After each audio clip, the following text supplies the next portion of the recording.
বাড়ির কাছাকাছি একটা নেমন্তন্ন বাড়িতে যাব, তাই অল্প রেডি হয়ে গেছি। তারপরে আমি, মা, জেঠিমা, জেঠুর মেয়ে সবাই মিলে বেরিয়ে পড়লাম নেমন্তন্ন বাড়িতে যাওয়ার জন্যে। এদিকে দেখো অর্ধেক রাস্তা আসার পরে দেখি একটা গাড়িতে করে এই মাটির কড়াইগুলো বিক্রি করছে। এখন তো শীতকাল, অনেকে পিঠে বানাবে, আর এই কড়াইগুলোতে না অনেক সুন্দর পিঠে বানানো হবে, বিশেষ করে ঢুকি পিঠে বলে না ওইগুলো। তো মাকে বললাম মা একটা নাও, কিন্তু কেউই টাকা নিয়ে যায়নি বলে আর সেই কড়াইগুলো আমাদের নেওয়া হয়নি।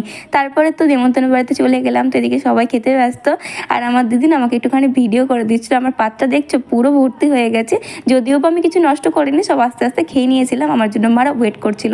তো এখন আমি বাড়ি যাচ্ছিলাম, আর বাড়ি যাওয়ার পথে এই দেখো কিউট কিউট এই কুকুরের বাচ্চাগুলোকে এত ভালো লাগছিল, দিদি তো পুরো হাত লাগিয়ে আদর করে নিচ্ছিল।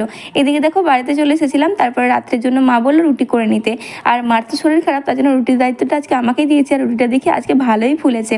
তারপরে এদিকে দেখো দিদি নতুন ক্যালেন্ডার লাগিয়ে দিয়েছে, তার জন্য তোমাদের সাথে একটুখানি শেয়ার করে দিলাম। তো কেমন লাগলো জানিও, ভালো লাগলো অবশ্যই লাইক কমেন্ট